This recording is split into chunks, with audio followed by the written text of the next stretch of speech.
कौन हो तुम? Hi ma'am, I am Suraj Sharma. I am match maker ma'am. मैं लोगों की शादियाँ करवाता हूँ। तो मैं क्या करूं? नहीं मैम, आपने मंगलसूत्र भी नहीं पहना है और मांग में सिंदूर भी नहीं है, तो ऑफकोर्स आप शादीशुदा तो नहीं होंगी ना। इससे तुम्हें क्या लेना देना? लेना देना है मैम। अगर आपने शादी नहीं की तो बच्चा कैसे पैदा कर लिया? ये क्या बकवास कर रहे हो तुम? चलो जाओ यहाँ से। मैडम, आए दिन पेट दर्द की शिकायत रहती है। मुझे लगता है ये पेट से है। क्या?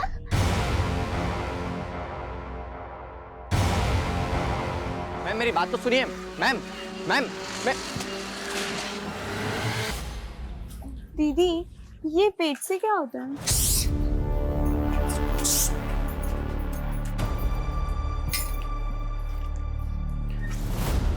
कहाँ गए थे तुम लोग? गुड्डी, क्या हो गया इसको? डॉक्टर के पास गए। गुड्डी 4 महीने प्रेग्नेंट है। क्या? इतने नादान क्या बन रहे हो? तुम्हें नहीं मालूम इस घर में तुम ही एक लौते आदमी हो। सब सच बताओ, तुमने किया ना मेरी बहन को? सोच भी कैसे सकती है तुम उस छोटी सी बच्ची के साथ ये सब करना? कई बार हम अकेले होते हैं। हम सबकी जिंदगी अलग हो सकती है, लेकिन हम सबके सुख दुख के किस्से तो शायद एक जैसे ही होते हैं। कोई अपने अतीत से लड़ रहा होता है तो कोई अपने वर्तमान से।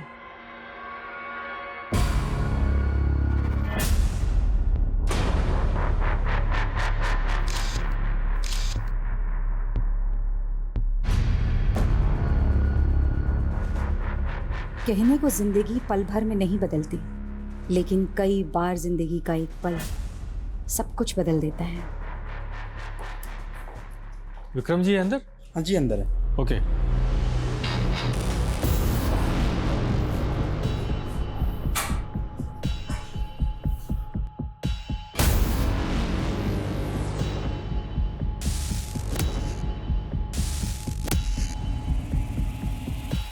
ये फाइल्स देखना ना सर।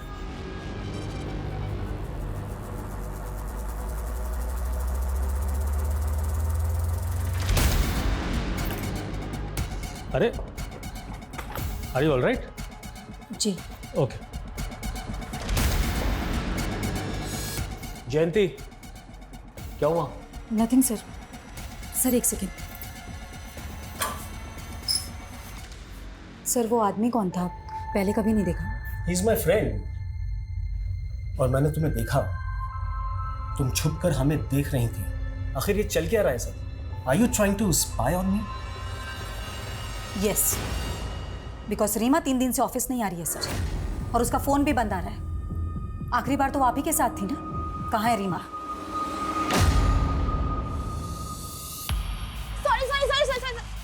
अरे क्या अर्पिता, इतना लेट? चल जल्दी कर, मूवी जाने के लिए लेट हो रहे हैं, जल्दी कर। मूवी? हाँ, मूवी जाएंगे तो बहुत लेट हो जाएगा। मामा को क्या बहाना दूंगी? आज ट्यूसडे है ना, मंदिर का बोल दे। हाँ अर्पिता, मैं बस 15-20 मिनट में घर पहुंच रही हूँ बेटा, ठीक है? माँ, मैं कोचिंग से घर नहीं आ रही हूँ। वो हाईवे वाला मंदिर है ना, वहाँ जा रही हूँ अपने फ्रेंड्स के साथ। अरे इतनी दूर जाने की क्या जरूरत थी? माँ, एग्जाम के लिए मन्नत मांगी थी। मुझे बता देती ना बेटा, मैं साथ चल देती। माँ, मन्नत बताने से पूरी थोड़ी होती है। ठीक है, संभाल के आना। भैया हाईवे वाले मंदिर पे चलो।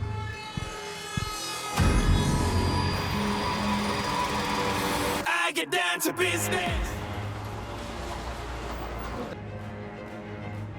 Number you have called is currently not reachable. Please try again later. Thank you.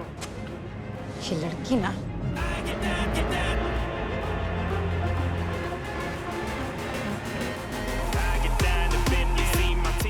क्या रोज रोज का तमाशा लगा रखा है तुम लोगों ने?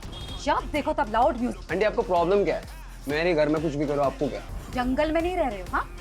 कॉलोनी में रहते हो, और सिर्फ मैं नहीं, पूरी कॉलोनी डिस्टर्ब हो रही है तुम लोगों के इस लाउड म्यूजिक से। ये क्या है? लड़कियां बुला रखी हैं यहाँ पर। तुम लोग खड़े हो जाओ। क्या है? हाँ, पता है माँ बाप को यहाँ पे तुम लोग क्या कर रहे हो इन लड़कों के साथ में? अरे इतना सा सोचा तुम लोगों ने? इन लड़कों ने अगर तुम लोगों का रेप कर दिया तो तुम्हारे माँ बाप की इज्जत का क्या होगा? आंटी बहुत हो गया, हद में रहिए आप। अच्छा, मुझे ना मेरी हद मत बताओ। अच्छी तरह तुम लोगों को पता है ना अच्छे तरीके से कि लेना हमारे देश में गैर कानूनी है। बुलाऊं पुलिस को? करवाओ अंदर, दिखाओ अपने हाथ। म्यूजिक कम करना, समझ में आ रही है बात? हेलो, आप किधर है तू? मैं तो कब के घर पहुंच गई हूँ। इनफैक्ट आप कहाँ हो?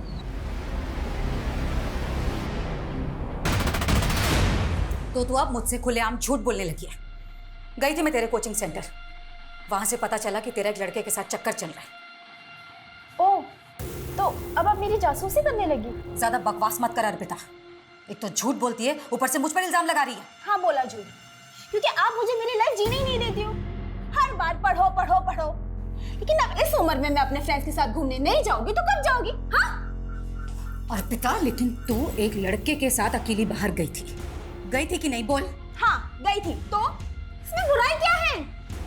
बॉयफ्रेंड है वो मेरा, और ज्यादा रोक टोक की ना तो एक दिन उसके साथ भाग के चली जाऊंगी। दुनिया ठीक से देखी नहीं तूने। अर्पिता, मैं जानती हूँ कि नाना तुम्हें बड़ा किया तुझे, और आज तू शर्म नहीं आती तुझे? नहीं आती शर्म, क्योंकि बचपन से लेकर आज तक मैं बस आपकी पाबंदियां ही सहती आई हूँ, लेकिन अब और नहीं, ठीक है?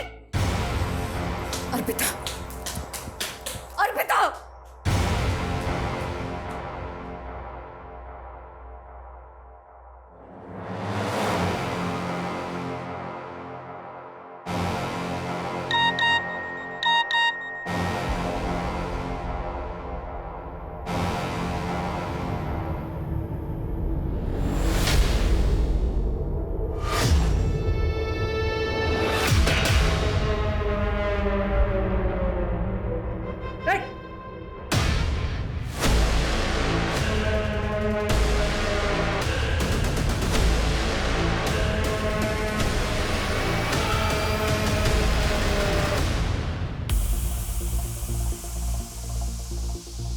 अरे यार अर्पिता, अपसेट क्यों हो रही हो? तुमने कुछ भी गलत नहीं किया है। यार, अगर आज मेरे पापा जिंदा होते ना तो मेरे साथ ऐसा बिल्कुल नहीं होता। Let's have a drink, okay? मैं नहीं करती ड्रिंक। अरे लेकिन अभी तुम्हें इसकी जरूरत है ना, तो पियो और सब कुछ भूल जाओ, ओके? अरे पियो यार, पियो। हाँ, शुरू में कड़वा लगेगा, अभी ठीक हो जाएगा। पूरा पियो।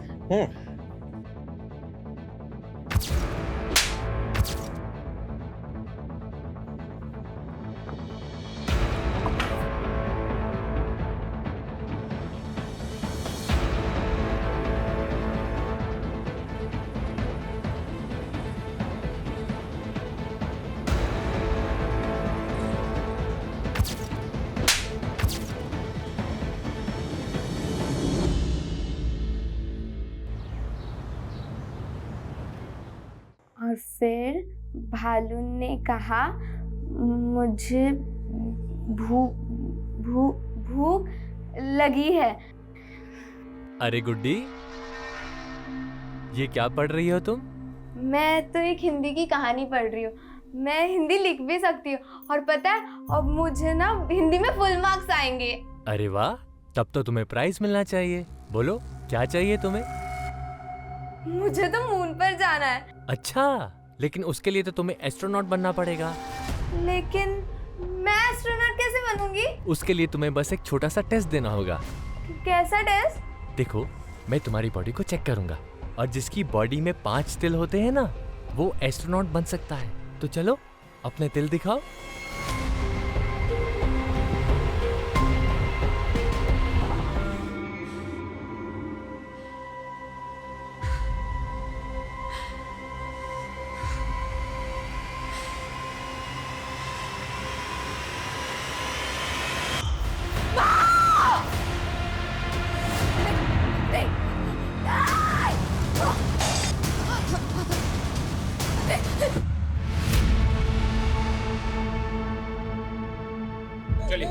चलिए हटिए साइड पर। चलो साइड। त्यागी किसी धारदार चीज से मारा गया है। सर, ये सब देखकर तो लग रहा है कि काफी स्ट्रगल हुआ है।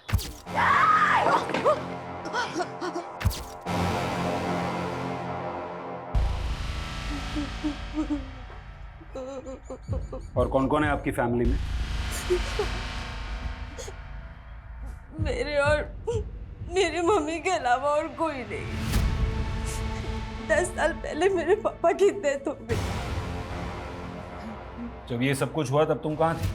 मैं कल रात से घर पर नहीं थी। तो कहाँ थी आप रात भर? मैं पब गई थी। कौन सा पब? Christo pub. लेकिन शहर के सारे पब तो 1:30 बजे बंद हो जाते हैं। उसके बाद आप सुबह तक कहाँ थी? मैं अपने फ्रेंड के घर गई थी। आपको क्या लगता है आपकी माँ को किसने मारा होगा? पता नहीं सर, मुझे कुछ पता नहीं। पर हाँ, कल रात को मेरी मम्मा का पड़ोस के लड़कों के साथ झगड़ा हुआ था, क्योंकि वो पार्टी कर रहे थे इसलिए। अभी तो आपने कहा कि आप रात भर घर नहीं थी, फिर आपने ये सब कैसे देखा? क्योंकि मैं 10 बजे तक यही थी। आप कह रहे कि आपकी माँ को लड़कों से परेशानी थी और फिर भी वो आपको रात को पब में जाने देती, जहाँ पर लड़के भी आते हैं। एक्चुअली वो पूरा ग्रुप था ना, इसलिए। त्यागी, ये लड़की झूठ बोल रही है या कुछ तो छुपा रही है। क्रॉस चेक करो ये रात भर कहाँ थी।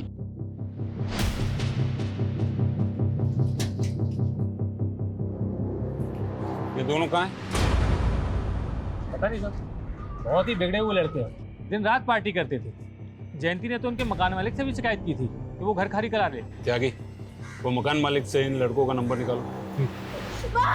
सर, घर में कहीं भी जयंती का फोन नहीं मिला, लेकिन ये लैपटॉप बैग मिला है। अर्पिता, तुम्हारी माँ का फोन कहाँ है?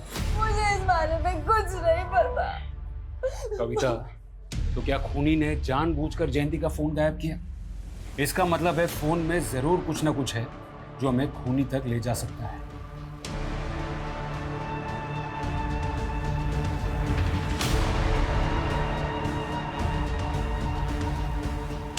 सर, लड़कों के मकान मालिक से बात हो गई है। दोनों लड़कों का नंबर मिला था, लेकिन सर दोनों का फोन स्विच ऑफ है। क्या ये हो सकता है कि वो दोनों खून करके गायब हो गए? चलो घर के अंदर घुसते हैं।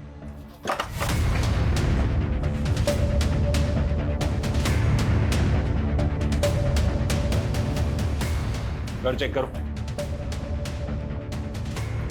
सर,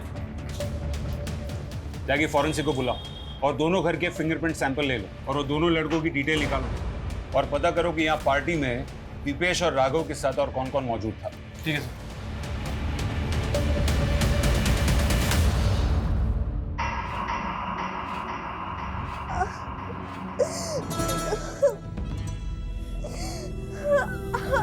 तुम्हारी बॉडी पर 5 तिल हैं। तुम पक्का एस्ट्रोनॉट बनोगी। गुड्डी, सो रही है बेटा? क्या हुआ? मुझे माँ की याद आ रही है, मुझे उनके पास जाना है। लेकिन गुड्डी, माँ तेरा ध्यान नहीं रख सकती, इसलिए मैं हूं ना, तेरी बड़ी बहन, तेरी माँ। क्या हुआ गुड्डी? पेट क्यों पकड़ रखा है? मेरा पेट दर्द हो रहा है। स्कूल में इसने जरूर कुछ उल्टा सीधा खाया होगा, पक्की बात। आपको कैसे पता? आप तो ऑफिस से अभी आ रहे हैं ना? अरे पागल हो क्या तुम? इसमें पता करने वाली क्या बात है? एक नंबर की चटोरी है ये। स्कूल के बाहर ना इसने जरूर कुछ खाया होगा, पूछो इससे। गुड्डी खाया है कि नहीं?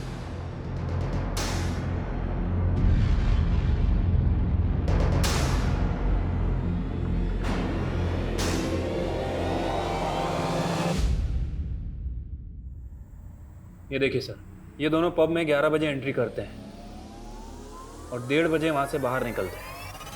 ये लड़की जो नशे में धुत है, ठीक से चल भी नहीं पा रही। Right sir. और जयंती के बारे में अभी तक हमें जो भी इन्फॉर्मेशन मिली है, उससे तो यही लगता है कि जयंती नियम कायदे की काफ़ी स्ट्रिक्ट औरत थी और उसकी बेटी साल में। और वो पड़ोस वाले लड़के दीपेश और राघव, उनकी क्या रिपोर्ट है? सर, उनका फ़ोन आखिरी बार गुरुग्राम में बंद हुआ था। वैसे वो रहने वाले भोपाल के हैं, दिल्ली में पढ़ाई करते हैं। मैंने भोपाल पुलिस को भी इन्फॉर्म कर दिया है। और सर, वो अर्पिता के बॉयफ्रेंड, उसको भी बुला लिया है। सर, अर्पिता उस रात पूरी तरह से आउट थी। उसने पहली बार ड्रिंक की थी उस रात। पहली बार? ये तू कैसे जानता है?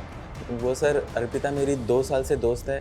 उसने आज से पहले कभी भी ड्रिंक नहीं किया। और पहली बार उसी रात को पी जिस रात उसकी माँ का मर्डर हुआ? जी सर, वो थोड़ा अपसेट थी। किस बात को लेकर? सर, वो तो मुझे नहीं पता, लेकिन वो बहुत गिल्ट महसूस कर रही थी कि वो उस हालत में घर जाकर अपनी माँ को फेस कैसे करेगी, इसलिए वो पूरी रात मेरे साथ मेरे घर पर ही थी। सुबह होते ही वो चली गई। आप चाहें तो आप चेक कर सकते हैं। वो तो हम चेक कर ही लेंगे। और सुन, बिना परमिशन के शहर से बाहर नहीं जाना। चल।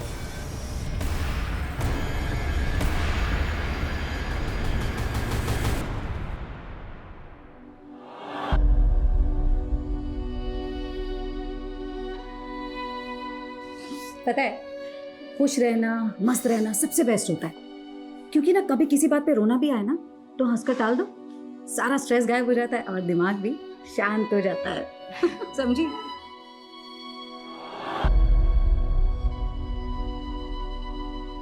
सर, जयंती का फोन रात 10:30 बजे बंद हुआ था, वो भी उसके घर वाले एरिया में।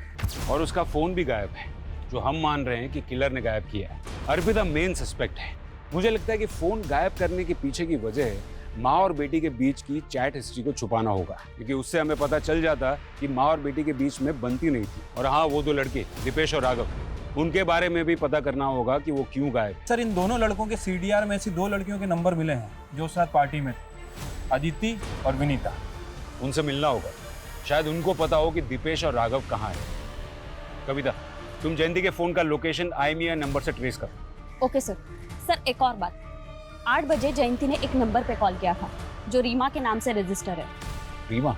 कौन रीमा? सर, वो जयंती के साथ उसके ऑफिस में काम करती थी।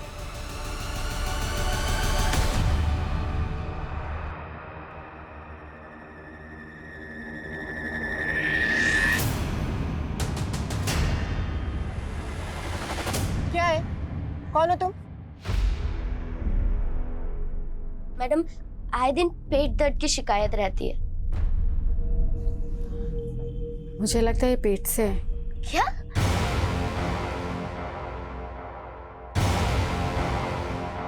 Hi ma'am, I am Suraj Sharma. I am match maker ma'am. मैं लोगों की शादियाँ करवाता हूँ। तो मैं क्या करूं? नहीं मैम, आपने मंगलसूत्र भी नहीं पहना है और मांग में सिंदूर भी नहीं है, तो ऑफकोर्स आप शादीशुदा तो नहीं होंगी ना। इससे तुम्हें क्या लेना देना? लेना देना है मैम। अगर आपने शादी नहीं की तो बच्चा कैसे पैदा कर लिया? ये क्या बकवास कर रहे हो तुम? चलो जाओ यहाँ से। मैम, मेरी बात तो सुनिए। मैम मैम मैं दीदी, ये पेट से क्या होता है?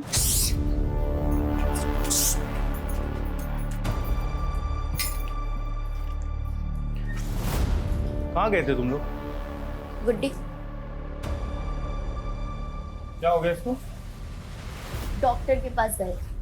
गुड्डी 4 महीने प्रेग्नेंट है। क्या? इतने नादान क्या बन रहे हो? तुम्हें नहीं मालूम इस घर में तुम ही एक भौते आदमी हो। सब सच बताओ, तुमने रेप किया ना मेरी बहन को? सोच भी कैसे सकती है तुम उस छोटी सी बच्ची के साथ ये सब करने को?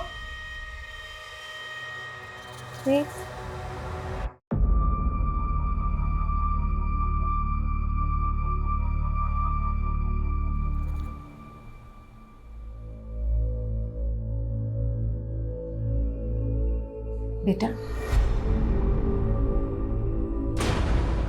10 सालों में मैंने हमेशा यही चाहा कि मैं तुझे तेरे पापा की कमी कभी ना महसूस होने दूं, और आज भी यही कोशिश करती आ रही हूं कि तुझे दुनिया की सारी खुशियां दूं।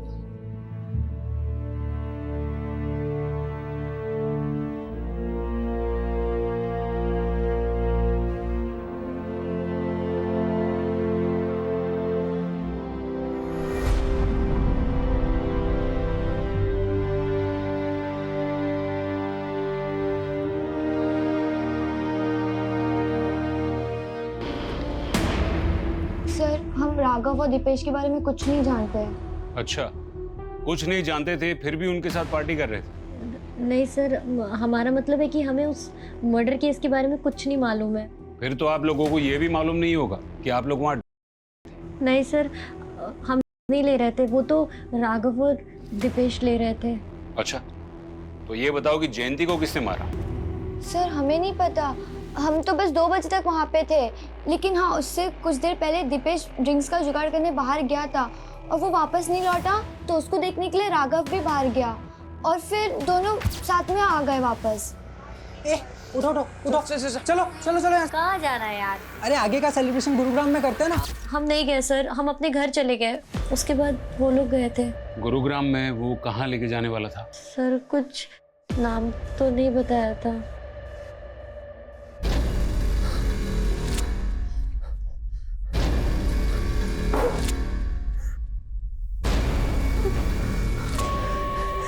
क्या चाहते हो तुम? क्यों लेकर आए हो मुझे यहाँ पर तुम? हाँ,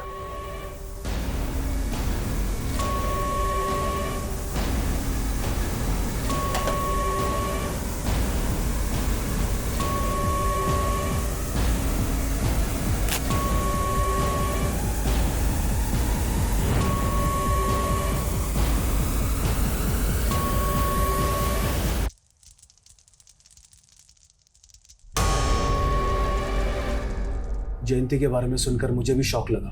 बहुत ही नेक औरत थी। जयंती का ऑफिस में किसी से कोई इशू चल रहा था। I don't know. रीमा और आप? जी। जयंती ने हत्या के पहले करीब 8 बजे आपको कॉल किया था। क्या बात हुई थी? मैम एक्चुअली मेरी तबीयत खराब थी और उस दिन मैं ऑफिस भी नहीं आई थी, बस इसलिए मेरी हेल्थ के बारे में पूछ रही थी। जरूरत पड़ी तो दोबारा बात करेंगे। रीमा, मुझे पूरा अंदाजा है कि ऑफिस में तुम्हारे साथ क्या हो रहा है। सच सच बताओ, तुम्हारा बॉस तुम्हें मॉलेस्ट कर रहा है ना? जयंती प्लीज मुझे मेरे हाल पर छोड़ दो और तुम भी इस सब में मत पड़ो। अरे लेकिन क्यों ना पढ़ूं? आज तुम्हारे साथ ऐसा हो रहा है, कल किसी और ऑफिस कलीग के साथ ऐसा होगा।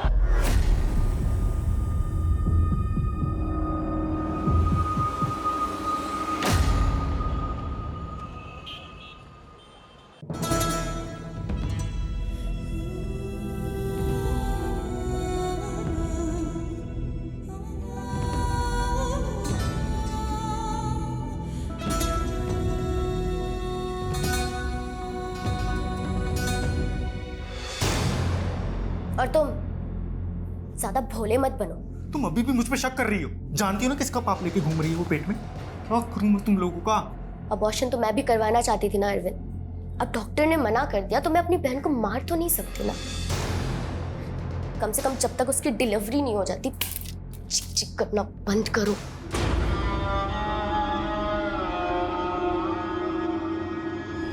सर, जयंती की पोस्टमार्टम रिपोर्ट के हिसाब से उसकी मौत रात में 1 बजे से 3 बजे के बीच में हुई और जयंती का फोन रात को 10:30 बजे बंद हुआ था। इसका मतलब है मर्डर के काफी पहले उसका फोन बंद हुआ था या फिर गायब हुआ था। दीपेश और राघव के दोस्तों के स्टेटमेंट के हिसाब से दीपेश और राघव रात को 2 बजे बाहर से अंदर आए थे और सबको जाने के लिए कहा था। क्या वो दोनों ही खून करके आए थे? और सर दूसरी तरफ अर्पिता और लकी भी 1:30 बजे के करीब पब से निकल गए थे। शायद उन्होंने जयंती को मारा और फिर वो दोनों लकी के घर चले गए। सर, आपको लगता है कि जिस हालत में वो पब से निकले इस तरह से मर्डर कर सकते हैं?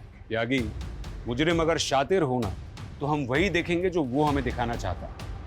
अर्पिता का यूं पब से लड़खड़ाते हुए निकलना, ये पूरा का पूरा ड्रामा लकी और अर्पिता का हो सकता है ताकि उन पर किसी को शक न जाए। कविता, जयंती के घर से हमें लैपटॉप बैग मिला था, उसमें से कुछ मिला?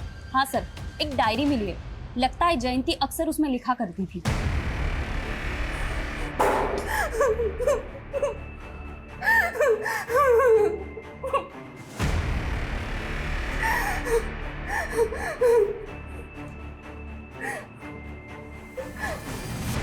थोड़ा बादाम खाया करो।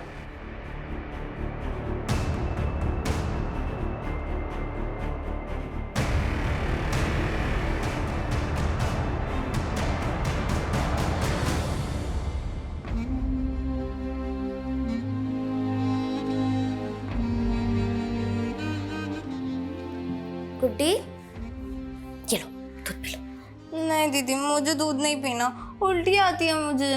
देखो, अब से तुम्हें अपना खाने पीने में ध्यान रखना होगा, ऐसे नहीं चलेगा बिल्कुल। ना ओह, तो खाना खाने से बच्चा हेल्दी होगा? कोई जरूरत नहीं है इस पाप के लिए ममता दिखाने की। तुझे मालूम भी है कि तुझे कितनी तकलीफ होगी? डिलीवरी के टाइम पर जान तक का खतरा होता है और मैं तुझे खोना नहीं चाहती गुड्डी। अरे दीदी, मुझे कुछ नहीं होगा। लेकिन दीदी, ये पाप क्या होता है? आप इस बच्चे को ऐसा क्यों कह रहे हो? मैंने तो पढ़ा था कि बच्चे भगवान का रूप होते हैं। मैंने अपनी ये हिंदी की किताब में पढ़ा था। तू भी तो बच्ची ही है, लेकिन भगवान को तेरे पे तो तरस नहीं आया। पर दीदी, मुझे जानना था कि बच्चा टमी से बाहर कैसे आएगा। जब बाहर आएगा तो पता चल जाएगा। बताओ ना दीदी, कैसे आएगा बाहर। जब बच्चा बाहर आएगा तो वो जोर जोर से रोएगा, तो तुझे पता चल जाएगा। अच्छा, वो रोएगा मतलब उसको दर्द होगा। तुझे अब भी उसके दर्द की पड़ी है। तुझे कितना दर्द होगा पता भी है। मतलब मुझे भी दर्द होगा। हाँ, पर जब बच्चा पैदा हो जाएगा तो दर्द ठीक हो जाएगा और तुझे कुछ भी नहीं होगा।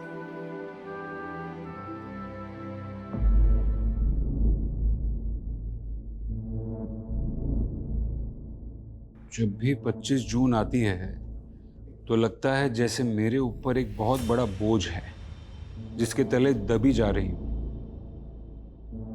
10 साल पहले 25 जून को क्या हुआ था? मेरे पापा की डेथ हुई थी उस दिन। तो तुम्हारी माँ ने उनकी डायरी में ऐसा क्यों लिखा था कि 25 जून को उनका कोई बोझ उतर गया था? सर, मैंने उनकी डायरी कभी नहीं पढ़ी। नाम क्या था तुम्हारे पापा का? राजू। तुम्हारी मम्मी और पापा के बीच रिश्ता कैसा था? वैसे तो वो दोनों एक दूसरे से बहुत प्यार करते थे सर, लेकिन उनके बीच हमेशा झगड़ा होता रहता था। किस बात को लेकर? मेरे पापा का एक पैर काम नहीं करता था और वो एक छोटी सी फैक्ट्री में काम करते थे। उन्हें बिल्कुल अच्छा नहीं लगता था कि माँ उनसे ज़्यादा कमाती है। उन्हें माँ से कॉम्प्लेक्स था। इसी फ्रस्ट्रेशन में उन्होंने शराब पीना शुरू कर दिया। लेकिन पापा बहुत अच्छे थे, माँ उन्हें समझ ही नहीं पाई। तुम्हारे पापा की डेथ कैसे हुई? हार्ट अटैक आया था उनको।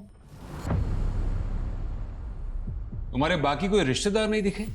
ना तुम्हारी मम्मी की तरफ से ना पापा की तरफ से? मेरी माँ की तरफ से कोई नहीं था सर। माँ एक लौती बेटी थी और मैंने अपने नाना नानी को कभी नहीं देखा। बहुत पहले उनकी डेथ हो गई थी। और पापा की तरफ से? मेरी दादी थी, पर जब मैं 7 साल की थी तभी उनकी डेथ हो गई। और पापा का भी कोई भाई बहन नहीं था। सर, मुझे तो लग रहा है ये अर्पिता कोई भी बात सही से नहीं बता रही। शायद वो चाहती ही नहीं कि उसके रिश्तेदार सामने आए और वो उन दोनों माँ बेटी के खराब रिश्तों के बारे में बता के उस पर शक जताए। कविता, अगर उसके माँ बाप के कोई रिश्तेदार हैं भी तो उनका तो पता लग ही जाएगा। जयंती के सीडीआर रिपोर्ट में मौजूद हर एक नंबर की डिटेल निकालो। जयंती के सोशल मीडिया अकाउंट्स भी चेक करो। मैं ये जानना चाहता हूँ कि जयंती ने अपनी डायरी में ऐसा क्यों लिखा था कि 10 साल पहले उसके पति के मौत वाली दिन उसके सर का बोझ उतर गया था। क्या जयंती के पति की मौत के पीछे कोई राज छुपा था? राजू छोड़ो मुझे, छोड़ो मुझे राजू, राजू। अर्पिता, अर्पिता, तेरे पापा को अटैक आया। मैं डॉक्टर को लेके आती हूँ। हाँ, तू ध्यान रखना।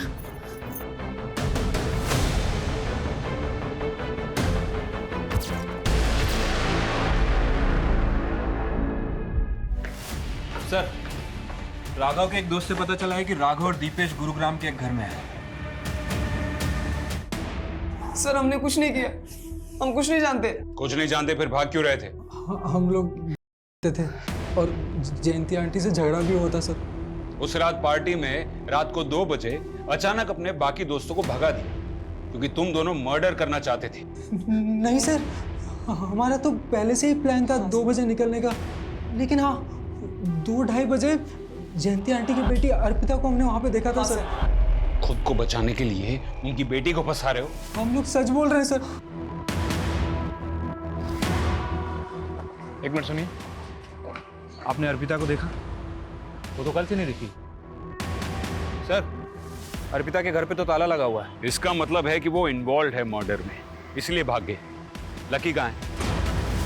सर, लकी घर पे था, वर्मा उसे लेकर आ रहा है। झूठ बोलता। तूने कहा था कि तू उस रात अर्पिता को अपने घर पर लेकर गया था, लेकिन उसके पड़ोस में रहने वाले लड़कों ने अर्पिता को उसके घर पे जाते हुए देखा था। सर, वो लड़के झूठ बोल रहे हैं सर। सर, मुझे लगता है कि उन लड़कों ने ही अर्पिता को कहीं गायब किया है ताकि वो आपसे ये झूठ बोल सके। सर, आप मेरी बात पे यकीन कीजिए सर। त्यागी, ना तो हम ये दीपेश और राघव का भरोसा कर सकते हैं और ना ही लकी का।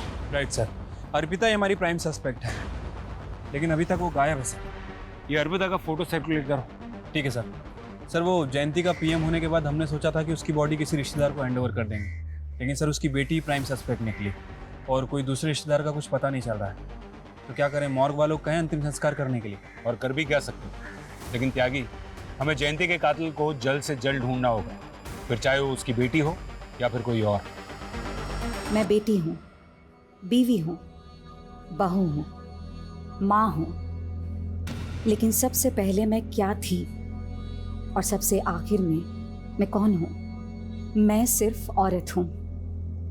औरत होना मेरा स्वाभिमान है, और जब जब मेरे स्वाभिमान को ठेस लगी है मैंने खुद को संभाला है, क्योंकि मैं सहनशील भी हूँ। सर, जयंती का सोशल मीडिया अकाउंट चेक कर रहा था। ये देखिए, एक अकाउंट मिला है। अरविंद सिंह। सर, जयंती इस अकाउंट को काफ़ी फॉलो करती थी। इनफैक्ट इसके बहुत सारे पोस्ट को लाइक भी किया है। ये देखिए, मुझे लगता है कि इसका और जयंती का कोई कनेक्शन है। आगरा का ही रहने वाला है। बेचारी गुड्डी। गुड्डी? जी हाँ, हम जयंती को प्यार से गुड्डी ही बुलाते थे। क्या आप बता सकते हैं कि जयंती की बेटी अर्पिता कहाँ हो सकती है? ये आप क्या कह रहे हैं? जयंती की बेटी भी है? मतलब आप नहीं जानते? देखिए, दरअसल मैंने और सुजाता ने गुड्डी की शादी के बाद से उससे दूरी बना ली थी। कौन सुजाता? जी, गुड्डी की बड़ी बहन, मेरी स्वर्गवासी पत्नी, उनका नाम सुजाता था। अरविंद जी, ऐसी क्या वजह थी जो आप लोगों ने जयंती से रिश्ता तोड़ दिया? उसका दुर्भाग्य, उसका अतीत। 12 साल की मासूम थी जब उसके साथ बलात्कार हुआ। 12 साल की उम्र में बलात्कार? कौन था वो? मुरादाबाद के बहुत रसूखदार लोगों के 2 बदमाश बेटे थे। गुड्डी हमें बता भी नहीं पाई और ये सिलसिला महीनों तक चलता रहा। जब तक हमें पता चलता तब तक बहुत देर हो चुकी थी। गुड्डी 4 महीने से पेट से हो चुकी थी। अबॉर्शन नहीं करा सकती थी वो। आप दोनों ने उन 2 लड़कों के खिलाफ कोई पुलिस कार्रवाई भी नहीं की? उन दोनों के अब्बू बहुत ताकतवर लोग थे साहब। मैं और सुजाता अगले दिन उसके अब्बू के पास गए उसकी शिकायत लेकिन अगले ही दिन वो दोनों गुंडे हमारे घर में घुस पड़े।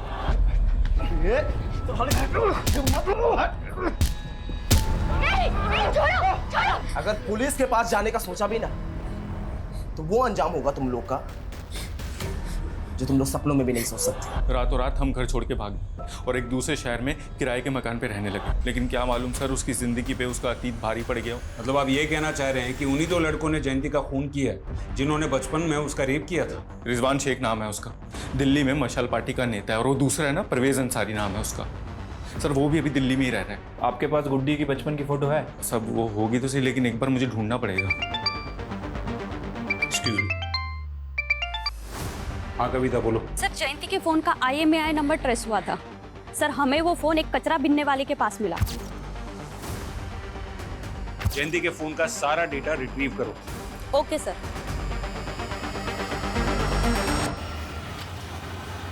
सर, ये रिजवान शेख पॉलिटिकल लीडर है और Parvez Ansari income tax department में deputy director. Are you alright? Sir, मान लेते हैं कि इन दोनों में से किसी ने कुछ किया है, तो फिर ये अर्पिता क्यों गायब है?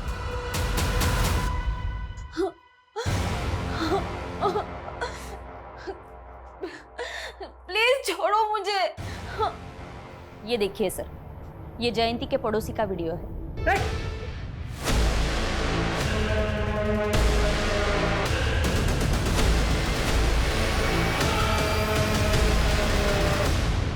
सर, ये बात सच है कि मैं अपनी बीवी को कभी कभी मारता था, पर मैंने जयंती का खून नहीं किया सर। हाँ, जयंती का फोन मुझे मिला था, पर अगले दिन मुझे जैसे ही पता चला कि उसका मर्डर हो गया है, मैंने उसका फोन डस्टबिन में फेंक दिया था सर। ये टेढ़ी खीर है, आसानी से नहीं उगलेगा। तोड़ो इसको। ओके, ठीक है। सर, एक अजीब बात पता चली है। परवेज अंसारी जयंती के बॉस का भी दोस्त है। सर, परवेज अंसारी को मैं सिर्फ 10 साल से जानता हूं और आप मुझसे 28 साल पहले की बात कर रहे हैं। 28 साल पहले परवेज अंसारी और रिजवान शेख ने जयंती और गुड्डी नाम की लड़की का, वो भी कई महीनों तक। इसको जानते हैं? नो। चलो, इसको नहीं जानते हैं, परवेज अंसारी को तो जानते हैं ना। इसका मतलब आप रिजवान शेख को भी जानते होंगे। सर, बड़े नेता है, मैं क्या सभी जानते हैं। हाँ, परवेज ने एक बार बताया था कि वो उनके बचपन का दोस्त है। और आप उन दोनों के दोस्त। इसका ये मतलब है कि जयंती के मर्डर में उन दोनों के साथ आप भी इन्वॉल्व हैं। सर, क्या कुछ का कुछ बोलते चले जा रहे हैं? कोई सबूत है आपके पास? जल्दी दिखा देंगे। कौन है ये? आपके मुरादाबाद की है, गुड्डी उर्फ जयंती। इसके जीजा जी का कहना है कि 28 साल पहले आपने इसका रेप किया था। इंस्पेक्टर, क्या तू जानता नहीं एक ईमानदार नेता के छवि पे दाग लगाने का हर्ष क्या होता है? 2 मिनट नहीं लगेंगे, सस्पेंड हो जाओगे। सर हम तो ईमानदारी से अपना काम कर रहे हैं और वो कहते हैं ना कि भले ही देर लग जाए लेकिन सच की जीत जरूर होती है। जय हिंद। सर माना कि ये दोनों बहुत शातिर हैं, लेकिन कहीं ऐसा तो नहीं कि जयंती के मर्डर को हम 28 साल पुराने वाले केस से जोड़ के गलती कर रहे हैं? मैं जानता हूं जयंती के मर्डर में उसकी बेटी समेत और भी सस्पेक्ट्स हैं, लेकिन जो गुड्डी के साथ 12 साल की उम्र में हुआ, तो एक पुलिस ऑफिसर के नाते ये मेरा फर्ज बनता है कि मैं उस केस को भी सही अंजाम दूं। त्यागी, जयंती ने आखिरी बार रीमा को कॉल किया था जो उसके साथ उसकी ऑफिस में काम करती थी। ये रीमा से जयंती के बॉस के बारे में दोबारा बात करो, शायद कोई क्लू मिल जाए। ठीक है सर। सर एक अजीब चीज पता चली। पिछले 2 महीनों में 3 जयंती नाम की औरतें दिल्ली से अबडक्ट हुई। पिछले 2 महीनों में 3 जयंती नाम की औरतें दिल्ली से अबडक्ट हुई। क्या कह रही? हाँ सर, ये देखिए, जयंती सिन्हा, जयंती मलिक और जयंती कपूर। सर ये तीनों अबडक्शन एक हफ्ते के फासले पर हुए हैं। और सर हमारे यहाँ जयंती चौहान का मर्डर हुआ है। ये तीनों औरतों के साथ क्या हुआ? सर तीनों किडनैपर के चंगुल से निकल आए, तीनों जिंदा हैं। सर इन्होंने किडनैपर का एक स्केच भी बनवाया है, ये देखिए।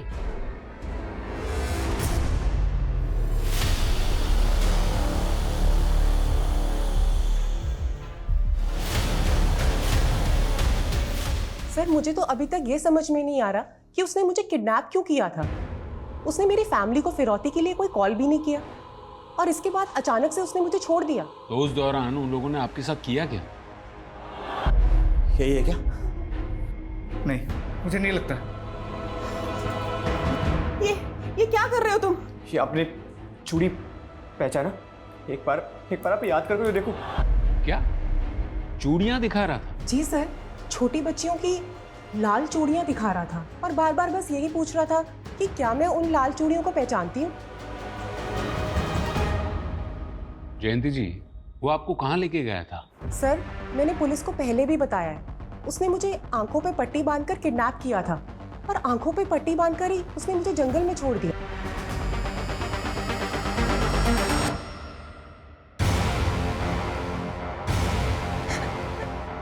प्लीज मुझे छोड़ दो।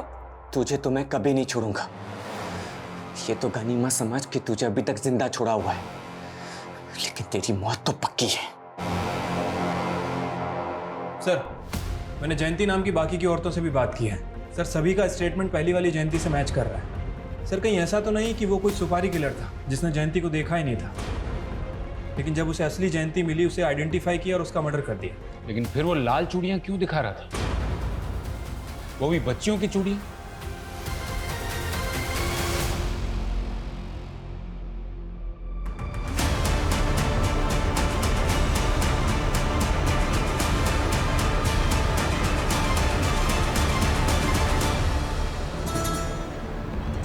हाँ सर, बचपन में गुड्डी हमेशा लाल चूड़ियाँ पहना करती थी। उसे लाल चूड़ियाँ बहुत पसंद थी, लेकिन जब दानिश भाई के घर से हम निकले थे तो उसकी चूड़ियाँ वहीं छूट गई थी। कौन दानिश? सर दरअसल बच्चा पैदा होने के बाद मैं, सुजाता और गुड्डी हम तीनों फरीदाबाद में शिफ्ट हो गए थे। दानिश भाई के घर पे किराए पे रहने लगे थे। मेरे गोलू, अरविंद जी, अरे अस्सलाम वालेकुम। नमस्ते, आइए ना। अरे वो किराया। हाँ सुजाता। अरे कितना प्यारा बच्चा है, माशाल्लाह माशाल्लाह। ले ले ले ले। कितनी उम्र है बच्चे की? अभी 1 साल का हुआ है, मेरा बेटा है। अरे वाह वाह वाह वाह। ये रेंट। शुक्रिया। चलिए दोबारा आइएगा जरूर। हाँ हाँ। जीजू आपने ऐसा क्यों कहा कि ये आपका बेटा है? ये तो मेरा बेटा है ना। गुड्डी तुझे कितने बार समझाया ना कि तू बिना शादी किए माँ बनी है, और वो भी इतनी सी उम्र में। भूल से भी किसी को ये मत कहना कि ये तेरा बेटा है, समझी?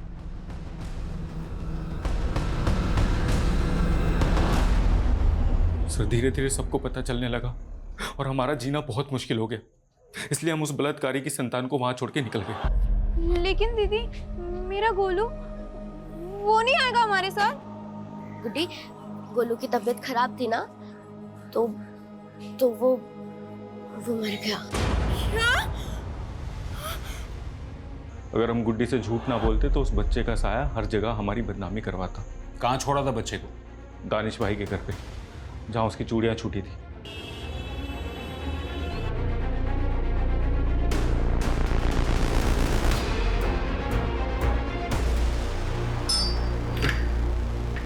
दानिश जी आप? दिल्ली पुलिस।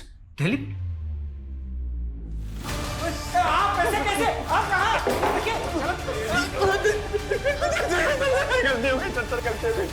अर्पिता? सर वो तो उस बच्चे को यहाँ छोड़ के चले गए थे, लेकिन मैंने करीम को अपने बेटे की तरह पाला है। मतलब कि करीम ही जयंती उर्फ गुड्डी का बेटा है?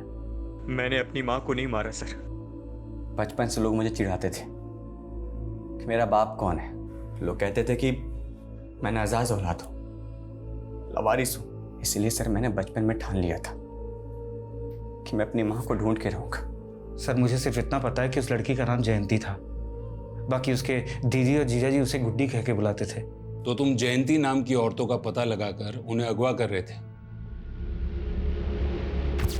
उस दिन उनका किडनैप नहीं कर पाया था मैं, इसलिए सर मैं सीधा उनके घर पे चला गया। माँ कौन हो तुम? अरे 28 साल से आपने मुझे देखा नहीं ना, इसलिए आप मुझे पहचान नहीं पाई। तुम बोल क्या रहे हो तुम? हाँ? और हो कौन? गोलू, आपका गोलू माँ।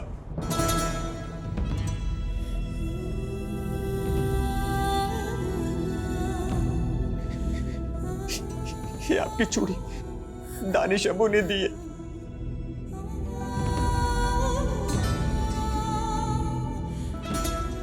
एक बार कह दो कि आपने मुझे पहचान लिया। गोलू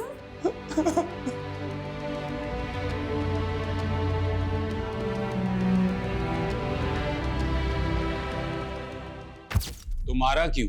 सर मैं क्यों मारूंगा, बल्कि उन्होंने तो मुझे अपना लिया था। हाँ बस मेरे असली बाप के बारे में उन्होंने कुछ भी नहीं बताया, लेकिन मुझे मेरी माँ मिल गई थी। ये खुशखबरी सुनाने के लिए मैं अपने अब्बू के पास जा ही रहा था कि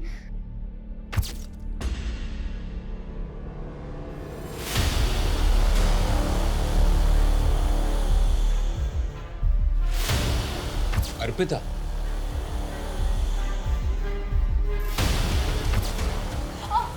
अर्पिता, अर्पिता, तू पी कर आ रही है? मुझसे क्या पूछते हो? आप जवाब दो। इतनी रात को उस लड़की के साथ क्या कर रही थी? बदतमीज, तू जानती भी है कौन है वो? फिर से थप्पड़ मारा, फिर से हाथ उठाया। पापा को भी ऐसे ही मारा था ना? वो एक एक्सीडेंट था अर्पिता। शराब के नशे में ना वो मुझे मारना चाहता था। झूठ बोल दिया तू। झूठ बोलती है, झूठ बोलती है ये औरत। झूठ बोलती है। झूठी है तू। ये क्या कर रही है तू? अर्पिता। लकी जानता था ना कि मर्डर तुमने किया है? हाँ सर, वो मुझसे प्यार करता था। मुझसे बहुत बड़ी भूल हो गई सर। मुझे नहीं पता था कि मेरी माँ बचपन से इतना सब सहती आ रही है। इतने सालों से मैं अपनी माँ के लिए वेट कर रहा था सर, और मिला भी तो सिर्फ एक दिन।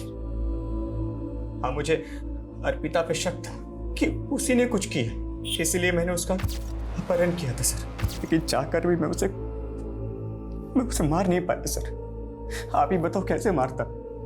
आखिर थी तो मेरी बहन ना।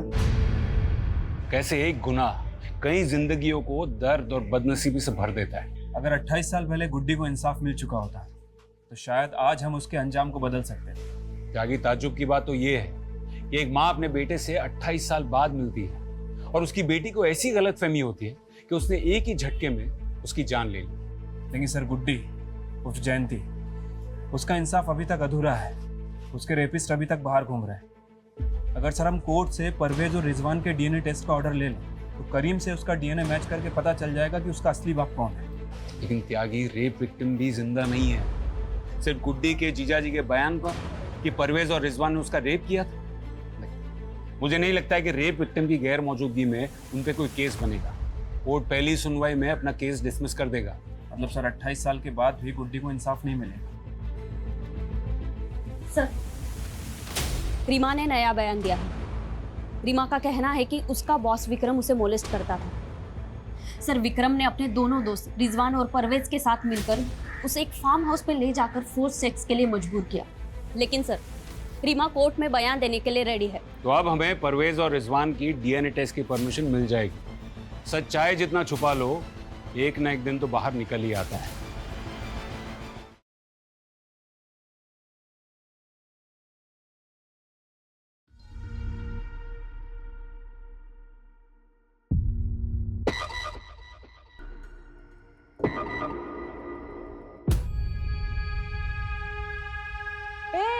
किसने हटाया रे लाइन से मेरी बाल्टी को? किसने? ए तूने हटाया ना? हाँ हटाया। तो लाइन में बाल्टी लगा के चली जाएगी तो नौकर बैठाएगा पानी भरने को। ए, आगे क्या रखती है? चल पीछे जा, ले भर ले पानी। समझती क्या अपने आप? तेरा बहुत इतराना है ना रे। अरे अरे अरे शांति, विमला, क्या बच्चों की तरह झगड़ा कर रहे हो? निर्मला ताई, इसकी गलती है। मैं लाइन पे लगा के गई थी मेरी बाल्टी को, इसने हटाया। मैं जरूरी काम से गई थी मेरे घर में। मोबाइल में फिल्म देखने का जरूरी काम बोलते ना। शांति, लड़ाई बंद कर। और विमला तू, वो आगे से दूसरी मेरी बाल्टी तू लगा ले, मैं हटा लेती हूँ। नहीं नहीं नहीं नहीं, रहने दो। तुमको बाकड़े पे जाना पड़ता है ना, मैं ही रखती हूँ पीछे मेरी बाल्टी।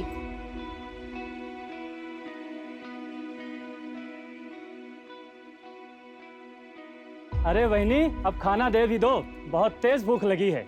थोड़ा थामा भाऊ, जो पेट भरता है पहले उसकी पूजा जरूरी है। अभी लाई, तैयार रखा है मैंने। वाह, प्रतिम वहीनी, आप प्रतिम। और ये चटनी ना एकदम स्पेशल है और ऐसी चटनी पूरे एरिया में कहीं भी नहीं मिलती। भाऊ आप घर चलो, मैं पहुंचवाती हूँ। दो बांगड़ा दे। क्या ताई, बिल्डर ने जो पेपर भेजा था उस पर साइन कब करेगी? नहीं करेगी, चल निकल यहाँ से। क्यों? ये जगह के तेरे बाप की है। ए अब्दुल, मेरे बाप पे नहीं जाना, वरना। वरना क्या? हाँ क्या करेगी? 2 मिनट के अंदर तेरी सारी हेकड़ी निकाल दूंगा। समझी क्या? क्या रे, मेरी आई से क्या बात कर रहा तू? है मेरे से बात करना। क्या बात करेगा भाई तू? तुम लोग की औकात है बात करने की? बताऊं क्या मैं तेरे को अपनी औकात? हैं? बताऊं क्या मैं तेरे को अपनी औकात? कॉलर छोड़, नहीं तो कुत्ते के माफिक मारूंगा। तेरी लिटा के ना घुसा देगा। ये धंधे की जगह है, यहाँ पे मारपीट करोगे तो पब्लिक आएगा क्या खाना खाने के लिए? अब तो क्यों झगड़ा कर रहा था? ये सब इस 2 कौड़ी की औरत की वजह से हुआ है। और इसने तमीज, औरत से कैसे बात करते पता नहीं तुझे? और तू ये भूल गया कि वो मेरी बचपन की सहेली है? हाँ? चल, माफ कर दे रहे उसको, थोड़ा सर्किट है, ठीक है? तू जा, तू चल, चल यहाँ से। जाने दे, काम कर।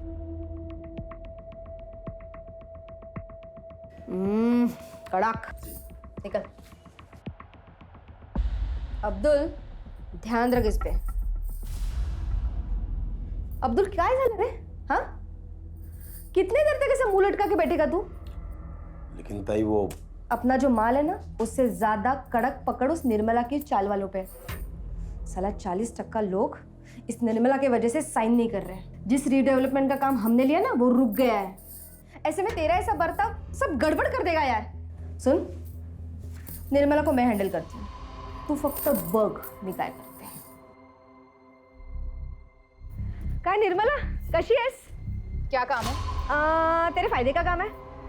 देख, मैंने तेरे लिए एक स्पेशल अरेंजमेंट किया है। इन 40 वालों के लिए 1 BHK का फ्लैट है। मैं तेरे लिए 2 BHK का फ्लैट अरेंज कर रही हूँ, और उसके साथ सोफा, AC, सब कुछ। और उसके साथ मैं तेरे को 10 लाख रुपए देती हूँ। फिर तू अपना बाकड़ा हटा के मस्त दुकान खरीद लेना। क्या बोलती है? और बाकी 40 वालों का क्या होगा? निर्मला, सबके बारे में सोचना बंद कर। अभी तू अपने बारे में सोचना। तू सिर्फ अपना घर बिल्डर को दे दे, और ये 40 वालों का घर भी बिल्डर को दे दे। क्या बोलती है? तो तू मुझे रिश्वत देने की कोशिश कर रही है? अरे नहीं रे। ए विमला, ममता, शांति, बाहर आओ रे। निर्मला, तेरे और मेरे बीच की बात थी ना? नहीं, ये सब 40 वालों के भविष्य की बात है। ये माधुरी जो खुद को इस एरिया की भाई समझती है, दादा समझती है, रिश्वत दे रही है मुझे। कहती है मैं मेरा और तुम सबका घर बिल्डर के नाम करवा दूं। निर्मला चुप रह, समझी? नहीं रहूंगी। क्या कर लेगी? मार डालेगी मुझे? हाँ, तू रुक, यही रुक। देखा, तुम लोगों के भले के लिए मैं सब कर रही हूँ और ये निर्मला देख। तू क्या मारेगी मुझे? हाँ, मैं खुद ही अपनी जान ले लूंगी। तू जाएगी जेल और इस चाली की डी डेवलपमेंट का काम भी बंद हो जाएगा।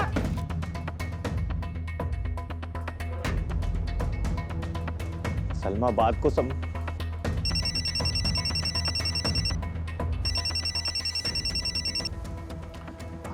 हाँ प्रशांत, आई ने अपने ऊपर घासलेट डाली है भाई। क्या?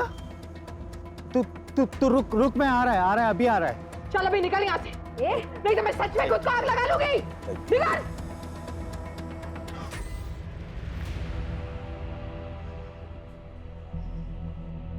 आई क्या हुआ तेरे को? है तू ठीक है ना? काकी इधर कुछ हुआ है क्या? आई एड़े तू बैठा क्या? जाना अंदर से कंबल लेके आ। आई दिखा जाऊ जना घरी आता।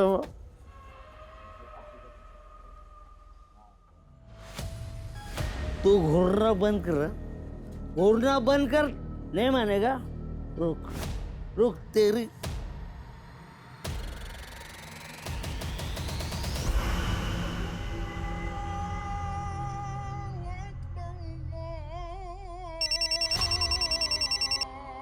अस्सलाम वालेकुम साहब, तुमने फ़ोन किया था? हाँ साहब, वो आपको एक ज़रूरी बात बतानी थी, अगर आप माधुरी ताई को ना बताएं तो। बोलो साहब, वो माधुरी ताई निर्मला से रिश्ता निभाने के चक्कर में कोई भी कड़ा कदम नहीं उठा रही है, इसीलिए उसके लोग साइन नहीं कर रहे हैं। माधुरी रिश्ते निभा रही है तो निभाने दो, तुम किस लिए हो? मुझे मेरे काम से मतलब है।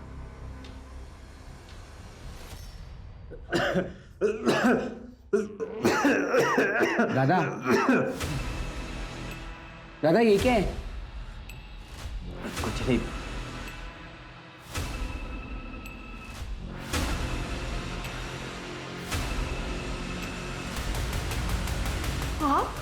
माफ करेगी? ये लीजिए पानी। ए आई, क्यों कर रही है तू ये मेहमान नवाजी? चल बाहर, चल निकल यहाँ से, चल निकल। राकेश छोड़ बाबा को। क्यों चाहिए आई 8 साल बाद ये आदमी तेरे को? हाँ, भूल गई तू कैसे हम लोग को रोड पे छोड़ के गया था भीख मांगने के लिए? आई, इस घर को, इस परिवार को किसी की जरूरत नहीं है। खड़ा क्या है तू? चल बाहर, चल। तमीज, अब एक शब्द और निकाला ना तो खैर नहीं तेरी। मैंने इतनी पूजा पाठ की ताकि ये वापस आ जाए और तू ऐसा सलूक कर रहा है इनके साथ। कहीं नहीं जाएंगे ये। ठीक है, रख तू इसको, मैं ही निकल जाता हूँ। राकेश,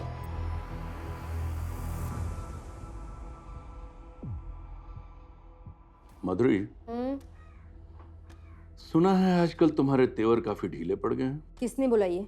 तुम्हारे काम ने। देखो माधुरी, मैं धंधे वाला हूँ, साफ साफ बात करता हूँ, और ये बात अपने दिमाग में फिट कर लो कि मैं अपनी डेडलाइन बढ़ाने वाला नहीं हूँ और तुम्हें उसी डेडलाइन के भीतर काम करना होगा। किया तो ठीक, नहीं तो तुम्हारा हमारा डील खत्म।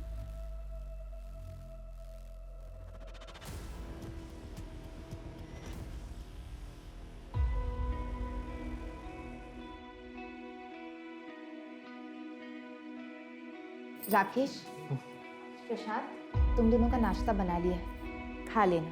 इतनी सुबह सुबह काय को बना दिया ये नाश्ता? मंदिर जा रही हूँ मैं, आने में देर हो जाएगी।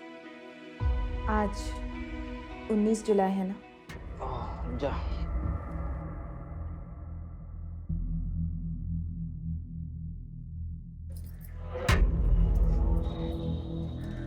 सुनिए, चटनी जरा ज्यादा डालिएगा, लोग इसी के लिए आते हैं। क्यों? चटनी में मोहिनी मंत्र डालती है क्या? आप भी ना।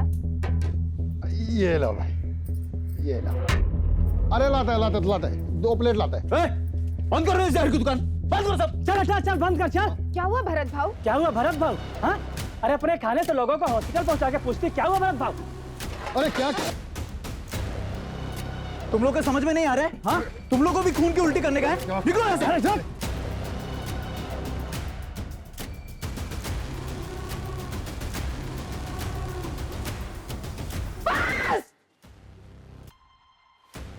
और सुन, अगर मेरे बाबा का कुछ हुआ ना तो मैं तेरी जान ले लूंगा।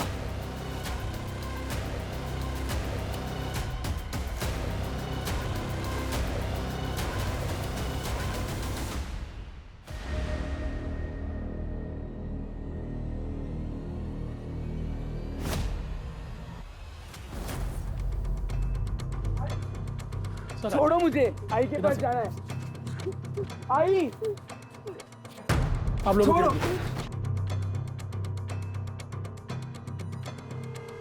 बॉडी का सबसे पहले किसने देखा? सर इस कचरे वाले ने देखा, इसने गांव वालों को बताया और गांव वालों ने हमें इन्फॉर्म किया। बॉडी के आसपास कुछ मिला? हाँ सर, ये ब्लेड मिला सर। एक बात और सर, जितने इत्मीनान से ये बैठी हुई है और इसके हाथ की नस कटी हुई है, सर देख करके ऐसा नहीं लग रहा है कि इसने सुसाइड किया है। सर लगता है न्यूज़ पढ़ के या न्यूज़ में देख के इसको पता चल गया था कि इसके खाने की वजह से कुछ लोग हॉस्पिटल में भर्ती हुए थे, जिनमें से 2 लोग मर गए। तभी शायद गिल्ट में आके इसने सुसाइड कर लिया होगा।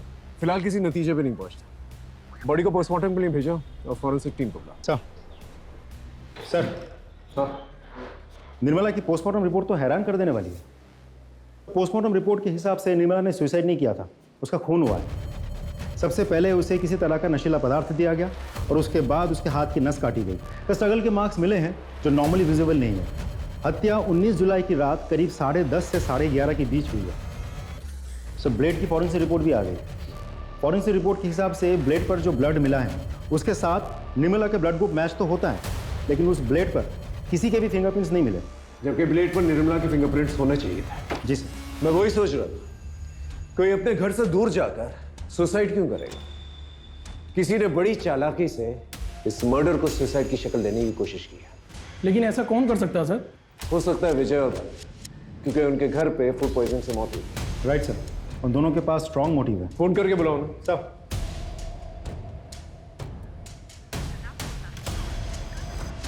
सर, एक का तो नंबर बंद है।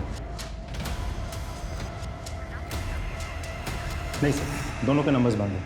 उनके घर पे एक टीम भेजो और चौल चलते हैं, पता करते हैं 19 जुलाई को वहां पर क्या हुआ था। Right sir. रात को 9, 9:30 बजे घर पे वापस आए तब तो साहिबा हमारी आई घर पे ही थी, लेटी हुई थी। हम दोनों भाई अपने कमरे में चले गए सोने के लिए। आधी रात में बाबा रूम पे आए और बोले कि आई घर में नहीं है करके। आई कुछ है? आई अंदर ही होगी ना। अरे अंदर नहीं है, तो मैंने अपने बेटू को जगाया और ढूंढना शुरू किया। सोचा नहीं था साहब निर्मला इस हाल में मिलेगी। साहब इनको तो नहीं देखा था, मैंने निर्मला देवी को देखा था बाहर जाते हुए। कितने बजे? यही कोई रात को 8 बजे के आसपास। सर मैंने कुछ कांस्टेबल्स को भरत और विजय के घर पे भेजा था, लेकिन वो दोनों तो डेड बॉडीज लेके अपने गांव चले गए। शिंदे ये सब इनकी चाल भी हो सकती है। इन्हें कांटेक्ट करते रहो, जैसे कांटेक्ट होता है इन्हें थाने बुलाओ। सर 19 जुलाई की रात को इसने कुछ देखा था। कौन हो तुम? सर मेरी सड़क पे सर पान की दुकान है। क्या देखा था बताओ? सर उस रात एक आदमी सर ऑटो में आया था और वो सर निर्मला ताई का पता पूछ रहा था। निर्मला ताई, वो आगे से ना लेफ्ट चले जाना। उसका नाम, चेहरा या ऑटो का नंबर याद है तुम्हें? कुछ ध्यान नहीं है सर। अच्छा, कितने बजे की बात है? सर लगभग 11 या 11:30 बजे की बात है।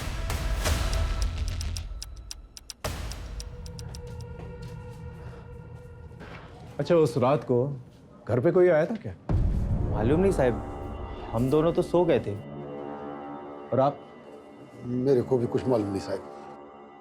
सर कहीं भरत और विजय में से तो नहीं कोई आया था? हो सकता है। एक काम करो, आसपास कोई सीसीटीवी कैमरा तो उसकी फुटेज निकालो। सर यहाँ आते वक्त देखा था, सीसीटीवी फूटा हुआ था।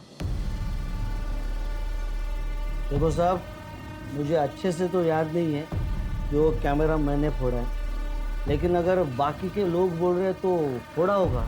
सीधा सीधा बता, वो कैमरा तूने तोड़ा था अपनी मर्जी से या किसी ने पैसे दिए थे तुझे तोड़ने के लिए?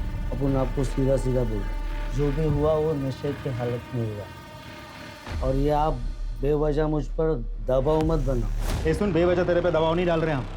16 तारीख को तूने सीसीटीवी तोड़ा था कि नहीं? 19 तारीख को किसी ने उसका खून कर दिया। बेटा तेरे पास वजह तो बहुत सॉलिड है, अब तू डिसाइड कर ले, यहाँ सीधे सीधे बताएगा या तेरी हड्डियाँ तोड़ूं मैं? मैंने अपना बयान बता दिया, अभी आपको जो सोचना है वो आप सोच सकते। ठीक है, चल जा। तू नहीं मारा ना मेरी आई को? अरे काहे बड़बड़ करता है, मैं काहे मारेगा तेरे आई को? ज्यादा शरीफ मत बन, बोल क्यों मारा मेरी आई को? क्यों मारा? साहब इसने मेरी आई को मारा है। क्या? नहीं साहब, मैंने निर्मला को नहीं मारा। वो क्या है ना साहब, ये मेरे से नाराज रहता है। 8 साल पहले मैं इनको छोड़कर वैरागी जीवन जीने के लिए कई बार गया था। अभी वापस आया हूँ तो ये ऐसा झगड़ा करते रहता है। देख, घर में मातम का माहौल चल रहा है, थोड़ी शांति बना कर। और तुझसे सवाल जवाब करने होंगे मुझे। जब भी फोन करूंगा ना, फौरन आ। हाँ साहब, आता है साहब।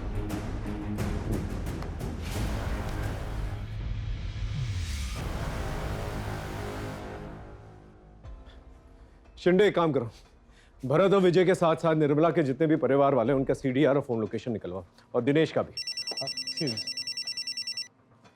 हेलो, हाँ ठीक है, हम पहुंच रहे हैं सर। भरत और विजय दोनों से कांटेक्ट हो गया, थाने बुलाया दोनों को।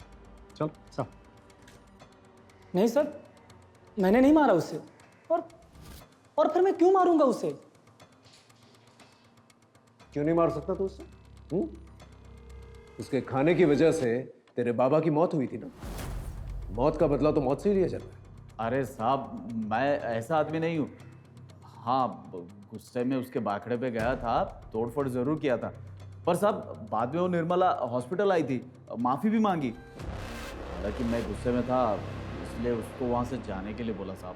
सर मुझे तो लगता है भरत और विजय ये दोनों कहानी बना रहे हैं ताकि हम इन दोनों पे शक ही ना करें। इन पे शक ना करने की तो कोई वजह बनती ही नहीं। इनका अपना आदमी मरा है, और कोई भी अपने आदमी को इस तरह आसानी से नहीं भूलता। हो सकता है हुडी वाला आदमी इन्हीं का है।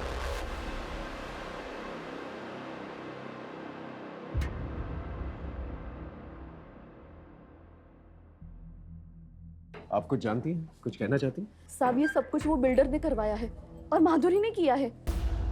लेकिन क्यों? हमारी ये चाली रीडेवलपमेंट में जा रही है, जिसके लिए उस बिल्डर ने यहाँ की दबंग औरत माधुरी को ये सारी जमीन हड़पने का जिम्मा सौंपा है। और वो मन माने ढंग से और मन माने दाम पर ये सब हड़प भी रही है। लेकिन निर्मला ताई वो इन सब के लिए तैयार नहीं थी। निर्मला ताई के मरने के 2-3 दिन पहले ही उन दोनों का बहुत झगड़ा हुआ था। आप लोग चिंता मत कीजिए, हम लोग हैं आप लोगों के साथ। Thank you. कैसा झालं ग ए निर्मला? देवा, निर्मलाच्या आत्म्याला शांती दे रे, और तेरे शुभ चिंतक को हिम्मत।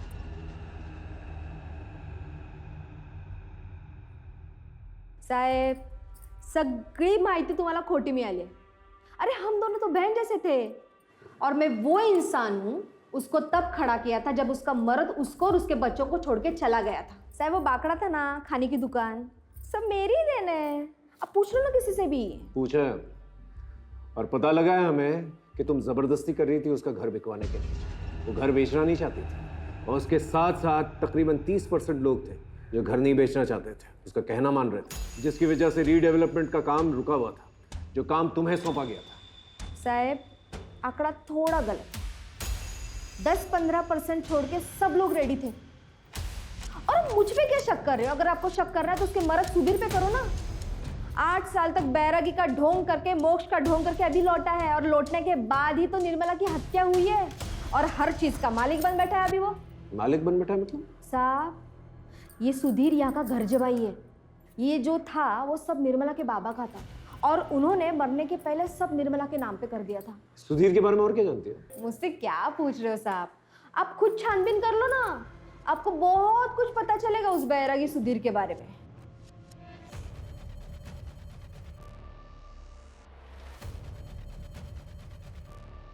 बोल। साहब, मैंने तो पहले ही बोला था कि मैं बैरागी जीवन जीने के लिए घर से भाग गया था।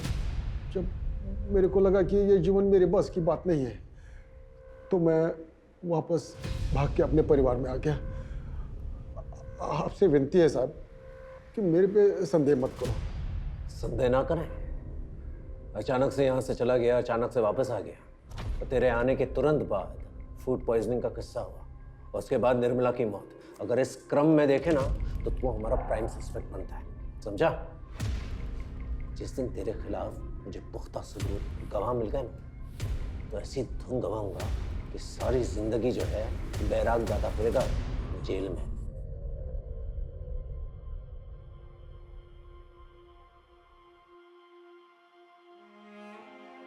आई, ये तो मी। अरे थाम थाम थाम, इसको रख नीचे। आई काय झाला आता? जरा पकड़ना। आई रहने दो ना ये सब, खेलने जा रहा हूँ, पूजा करने नहीं। अरे तेरे लिए तो वही पूजा है ना, और आज तेरा ट्रायल है। ये खास ताबीज तेरे बहुत काम आएगी। चल चल, अब देरी हो जाएगी। हाँ, तू जा। मैं निकता हूँ।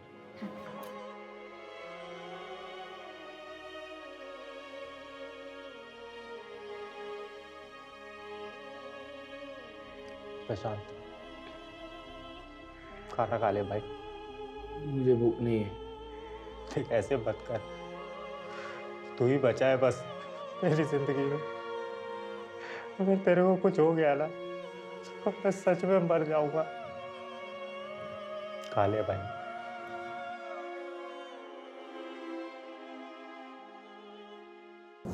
सर, निर्मला, भरत, विजय, माधुरी, दिनेश, राकेश और प्रशांत, इन सब के कॉल डिटेल्स आ गए हैं और मोबाइल लोकेशन डिटेल्स। सुधीर?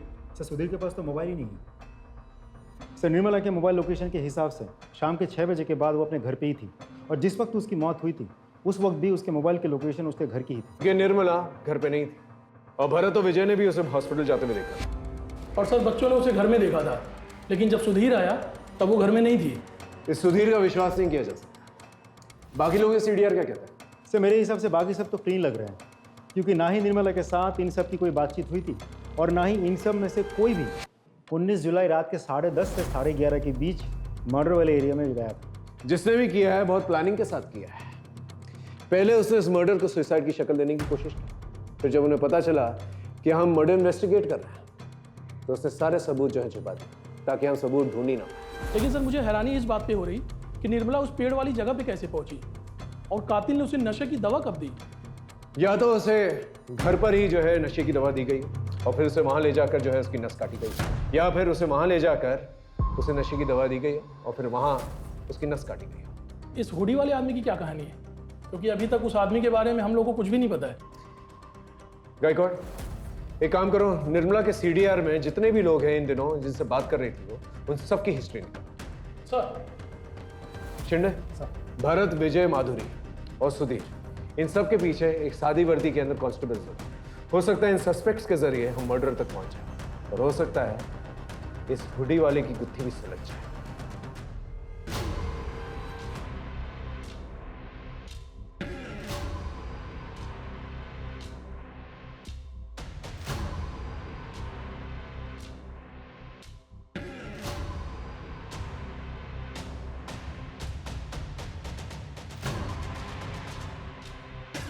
अरे सुधीर भाऊ, मोबाइल तो लेते जाओ, मालूम आज के टाइम में इसके बिना जीना मुश्किल है। अरे नहीं, ये जी का जंजाल तू ही रख, मैं ऐसे ही बहुत खुश हूँ।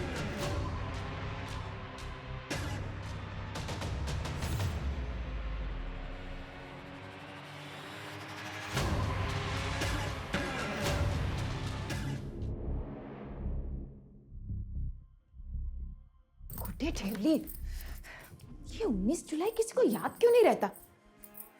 आई, हाँ। आई इसे ढूंढ रही है क्या? अरे हाँ, कहाँ मिला? दादा ने बिस्तर के पास छोड़ दिया था। तू मेरा राजा बेटा है।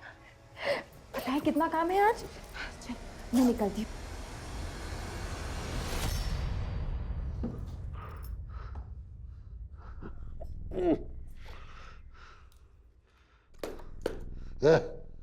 पानी क्या रे? बाबा, आपको शर्म नहीं आती ना? अभी आई को गए हुए 7 दिन भी नहीं हुए और तुम अपने बाबा को ज्ञान देगा? है? अपने बाबा को ज्ञान देगा जो? ए बाबा, ए बाबा, ठीक है ना प्रशांत? हाँ, भाई को मारा इसको? ले, तेरे को भी मारो, तेरे को भी।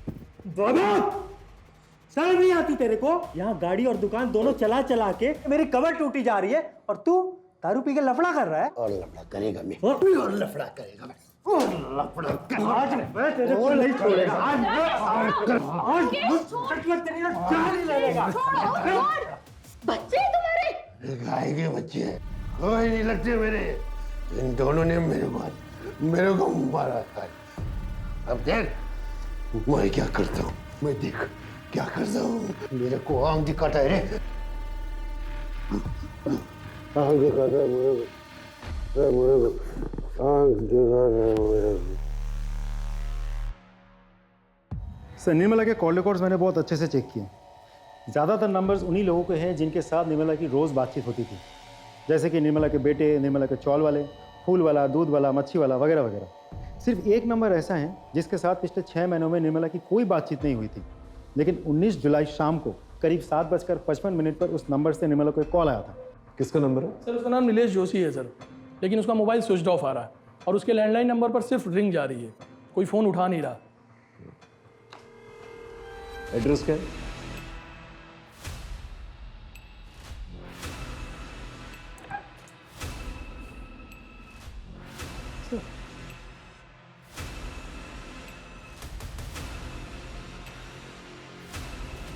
गायकवाड़ एम्बुलेंस बुलाओ। सर सर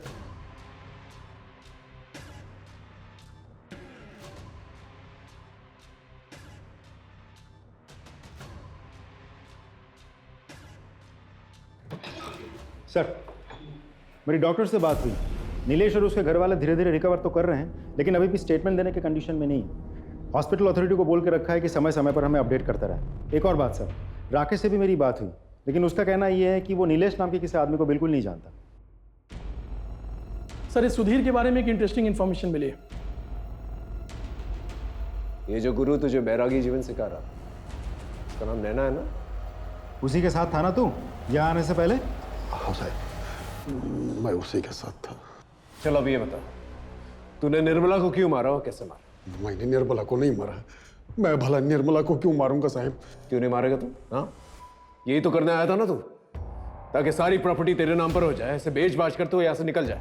देखो साहब, ऐसी बात नहीं है। ज्यादा होशियार बनने की कोशिश मत कर, समझा? हम जानते हैं तेरा उठना बैठना था माधुरी के आदमी अब्दुल के साथ, और तूने अपने बेटों को धमकी भी दी थी कि तू उन्हें सड़क पर ले आएगा, है ना? बोल। अब्दुल और बेटों के झगड़े वाली बात बिल्कुल सच है, लेकिन मैंने निर्मला को नहीं मारा साहब, मैंने निर्मला को नहीं मारा साहब। फिर तेरा अचानक से घर से बाहर निकल जाना और फिर वापस आ जाना, ये सब क्या है? बताते साहब, मेरे परिवार में गरीबी बहुत थी साहब, और इसलिए मैं जो भी मेरा जमा पूंजी था और मेरा निर्मला के गहने लेके मैं भाग गया और दूसरे शहर में नैना के साथ रहने लगा। जवानी के दिन अच्छे से कट रहे थे साहब, लेकिन जब बुढ़ापा आ गया और पैसे की तंगी के कारण नैना के साथ झगड़ा होने शुरू हो गया, तो मैं वहाँ से भाग के वापस आ गया ताकि इधर मेरा बुढ़ापा अच्छे से कट जाए। लेकिन मेरी बदकिस्मती देखो साहब, ये तो निर्मला का खून हो गया साहब। अच्छा, तो ये नैना क्या कर रही थी तेरी जिंदगी में? ओ साहब, वो मेरा थोड़ा औरत कमजोरी है, तो इसलिए जब अब निर्मला नहीं रही तो मैं नैना के संपर्क में वापस से आ गया। ये बहुत बैरागी कहानियां सुनाता है, इसका बैराग निकालो, फिर जाकर ये सच बोलेगा। सर माधुरी को वहाँ जिस कांस्टेबल को तैनात किया था, उसने बताया कि माधुरी 2 दिन से दिखी ही नहीं है।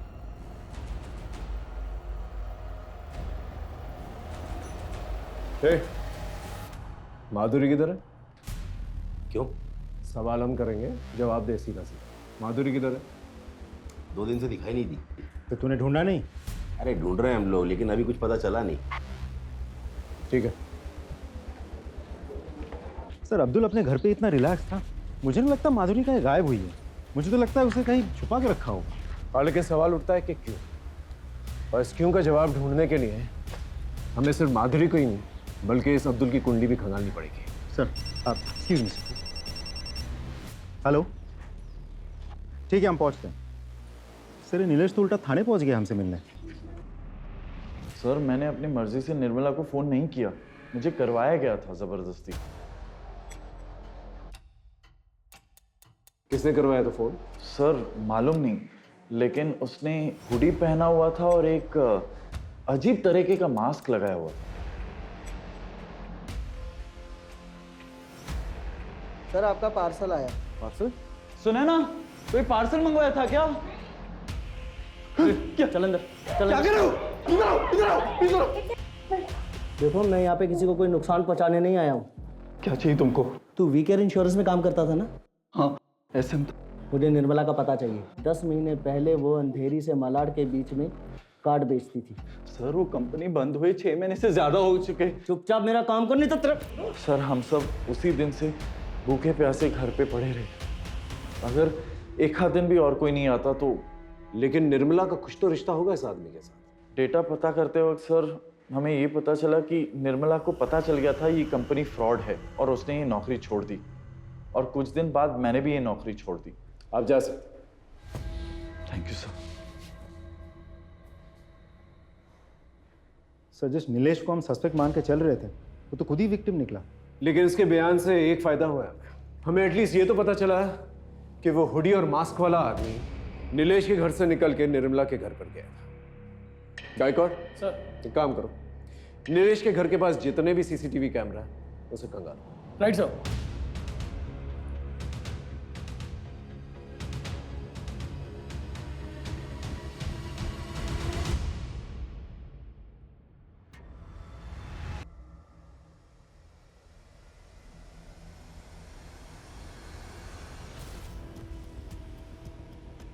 ये तो माधुरी है, अंबेडकर नगर की दबंग। हाँ गायकवाड़, फुटेज आया? हाँ सर, ये देखिए सर।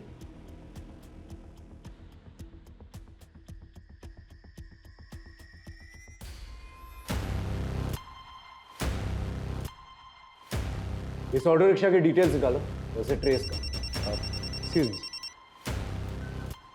हेलो, पूनम नगर थाने से PSI राठौर बोल रहा हूँ। जी बोलिए। क्या?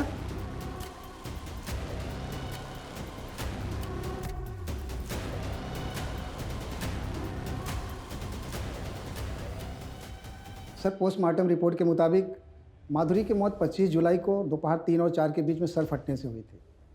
इसके बाद उसके शरीर के टुकड़े किए गए और सर सारे बॉडी पार्ट रोड के लेफ्ट साइड में फेंके गए थे। ये साड़ी पे स्टेन्स क्या है?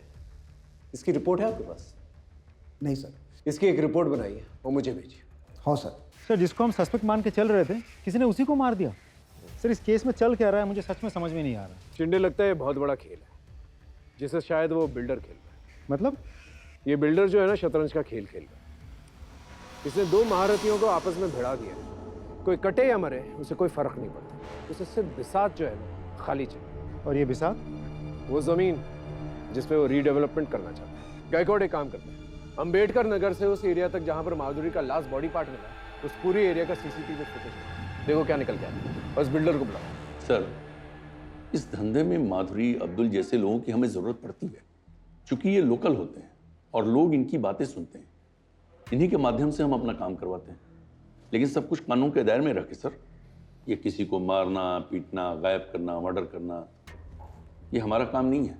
आप चाहें तो हमारे बारे में इंक्वायरी कर सकते हैं। ठीक है, अब जा सकते हैं, लेकिन ज़रूरत पड़ेगी तो फौरन आइएगा। जी बिल्कुल। Thank you sir. इस बिल्डर के खिलाफ मुझे पक्का सबूत चाहिए। सर वो ऑटो वाला मिल गया, उसको बाहर बिठा कर रखा है।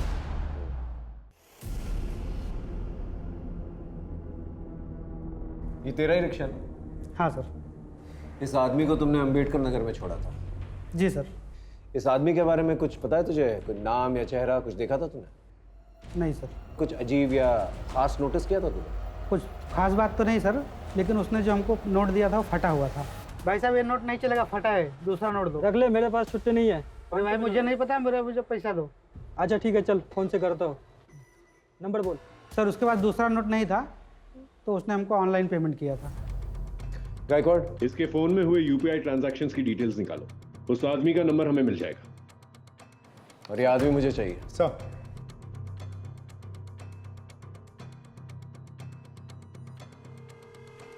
बता, निर्मला को क्यों मारा? सर मैं सच कह रहा हूँ, मैंने किसी को नहीं मारा। देख, सारे प्रूफ है हमारे पास। तेरा फोन लोकेशन नीलेश के घर के पास मिला है और 10:30 से 11:30 के बीच में तेरा फोन लोकेशन निर्मला के घर के पास था। क्या कर रहा था वहां पर तू? नीलेश के घर में गया था और उसके बाद मैं वहां से निर्मला के घर भी गया था, क्योंकि मैं उस धोखेबाज निर्मला को मारना चाहता था सर, जिसकी वजह से मेरी माँ की दर्दनाक मौत हुई है। मुझे अपने ऑफिस के काम से अपनी बीमार माँ को घर में छोड़ के कुछ दिनों के लिए बेंगलोर जाना पड़ा। उसी दौरान सर उस निर्मला ने मेरे घर में एंट्री की। पता नहीं किस तरह उसने मेरी माँ से अपनी दोस्ती बढ़ाई और मेरी माँ को अपने झांसे में लेकर वो एक हेल्थ कार्ड बनाने के नाम पर मेरे घर से सारा पैसा लेके चली गई सर। सर जब मैं बेंगलोर से वापस आया तो मेरी माँ बहुत बीमार थी सर। मैं अपनी माँ को लेकर जल्दी से हॉस्पिटल गया सर। हॉस्पिटल जाने पे मुझे पता चला वो जो हेल्थ कार्ड उसने बना के दिया था वो तो सर जाली था, उसमें कुछ भी नहीं था। तो मेरे सारे पैसे लेके चली गई थी सर। सर उस धोखेबाज की वजह से मेरी माँ की बहुत दर्दनाक मौत हुई सर। सर मेरी माँ ने मुझे 2 चीज़ें बताई थी, एक तो वो हेल्थ कार्ड और एक बिना सरनेम का नाम, ये निर्मला। सर वो कार्ड के जरिए मैं नीलेश तक पहुंचा था और नीलेश ने मुझे निर्मला के घर का पता दिया था सर। सर मैं जब निर्मला के घर पहुंचा तो मैंने देखा कि एक कमरे में 2 लड़के सोए हुए थे और दूसरे कमरे में एक आदमी। तो मैंने सोचा कि इन लड़कों को बंधक बना लेता हूँ। तभी वो आदमी जाग गया सर और उसने सबको जगाना शुरू कर दिया। सर वो सब लोग उठ के निर्मला को ढूंढने लग गए। आई कुछ है? आई अंदर ही होगी ना। अरे अंदर नहीं है। ए प्रशांत, आई नहीं मिल रही है, चल देख किधर है। मैं बहुत घबरा गया था इसलिए मैं वहां से भाग आया सर। अच्छी कहानी, लेकिन एक इंसान इतना कुछ कर सकता है पता ढूंढने के लिए, तो जब पता मिल जाएगा तो उसके साथ क्या करेगा? चल ठीक है, ये बता माधुरी के साथ क्या प्रॉब्लम थी तेरी, उसे क्यों मारा? कौन माधुरी सर? तो तू माधुरी को नहीं जानता? नहीं सर, मैं किसी माधुरी को नहीं जानता। नहीं जानता? सर मैं सच कह रहा हूं, मैं किसी माधुरी को नहीं जानता।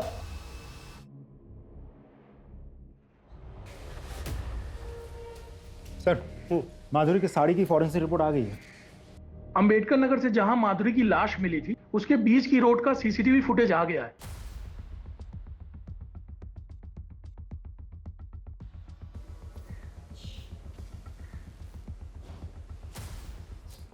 हो साहब, वो गाड़ी मेरी ही है, लेकिन 25 तारीख की दोपहर को मैंने गाड़ी भाड़े पे दी थी। किसको?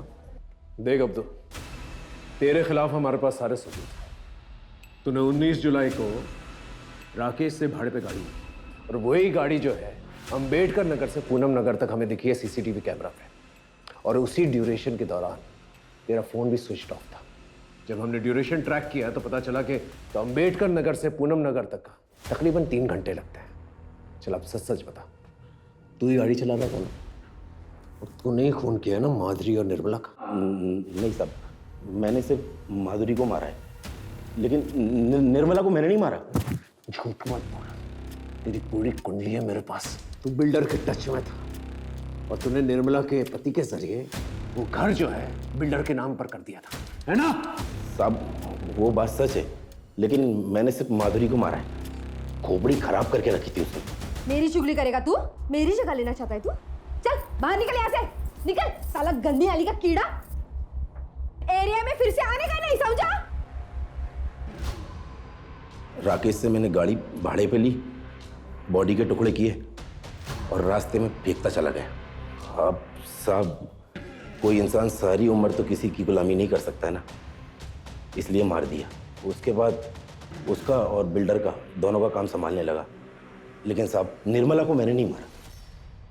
सर मुझे अब भी नहीं लगता कि ये सच बोल रहा है। खातिरदारी करते रहो, कभी ना कभी तो सच बोलेगा ही। सर राकेश की गाड़ी की फॉरेंसिक रिपोर्ट आ गई है, जो कि बहुत ही चौंकाने वाली है। सर उस गाड़ी में एक नहीं बल्कि 2 इंसान के ब्लड के ट्रेसेस मिले। अब बोलना शुरू करेगा? आप लोगों को कुछ गलतफहमी हुई है, मैं कुछ नहीं किया। तेरे खिलाफ हमारे पास सबूत भी है और आई विटनेस भी। आई विटनेस? तेरी गाड़ी में निर्मला के ब्लड के ट्रेसेस भी मिले हैं और हमें पता है तू मार कर उसी गाड़ी में लेकर गया था। मैं क्या करता साहब, ये काम मैं अकेले नहीं कर सकता था, इसीलिए मैंने प्रशांत को भी शामिल करने का डिसीजन लिया। इसके लिए साहब इसका ब्रेन वॉश करना बहुत ज़रूरी था। इसका अंडर 16 ट्रायल मैच था ना, आई ने इसके गले में एक ताबीज बांधी थी। मैंने इसको उस दिन नशीला पदार्थ खिला दिया, ये मैच ही नहीं खेल पाया। फिर मैंने इसको बताया कि ये जो आई ने गले में ताबीज बांधी है ना, इसके कारण तू मैच नहीं खेल पाया। साहब आपको याद है एक पुलिस वाले की लाश मिली थी जिसपे कीड़े पड़ गए थे, वो पेपर में भी छपा था। मैंने प्रशांत को बताया कि आई ने इसको श्राप दिया था। मैं खुद साहब इसके सामने नकली खून की उल्टियाँ करता था। पहले इसको बताया कि आई के काला जादू के कारण मेरे को कैंसर हो गया है। मैंने इसके दिमाग में ये बातें बैठा दी कि ऐसे लोग किसी के सगे नहीं होते, ये लोग अंधे होते हैं। ये लोग अपने स्वार्थ के कारण अपने कोख के भी बलि दे सकते हैं। अगर हम दोनों को बचना है ना तो हमें कुछ करना होगा, तब जाके ये माना साहब। हमने डिसाइड किया था कि आई को ऐसे मारेंगे ना ताकि ये सुसाइड लगे। हम सोच ही रहे थे कि अपने प्लान को कैसे अंजाम दें, तभी बाबा आ गए। फिर हमें लगा कि ये तो अच्छी बात है, अब अगर कुछ होता है शक बाबा के ऊपर जाएगा, ताकि वो इतने सालों बाद वापस आए। सब उसी दिन हमने खाने में दवाई मिला।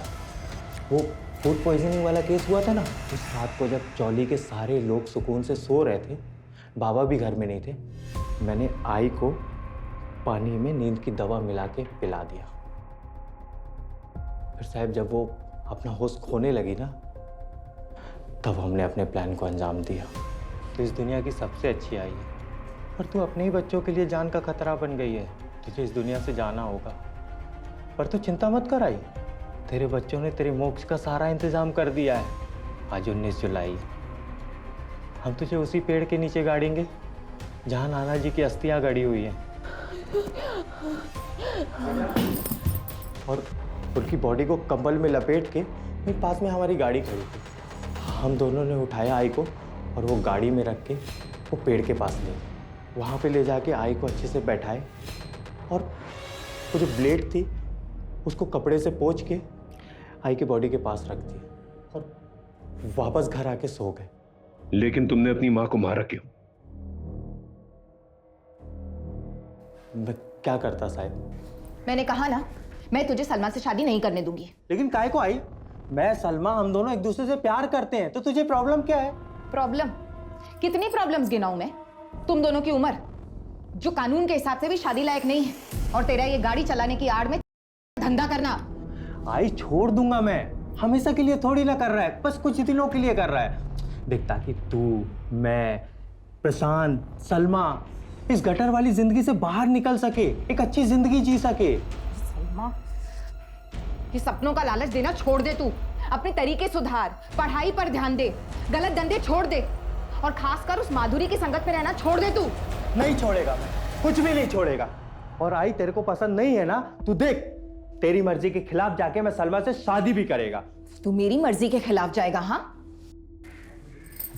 कोशिश करके देख ले जरा, फिर देख मैं क्या करती हूँ। तेरी सारी असलियत, सारे काले कारनामों की पोल मैं सलमा उसके परिवार वालों के सामने खोल दूंगी। फिर देखती हूँ तुम्हारी शादी कैसे होती है।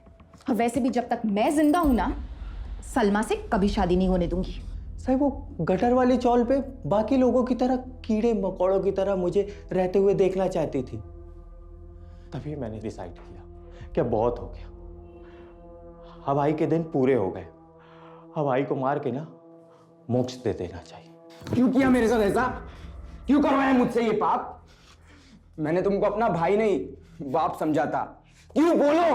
अरे तेरे जैसे बेटे को फांसी की सजा भी बहुत कम है। मां बेटे जैसे पवित्र रिश्ते को दागदार कर दिया तूने।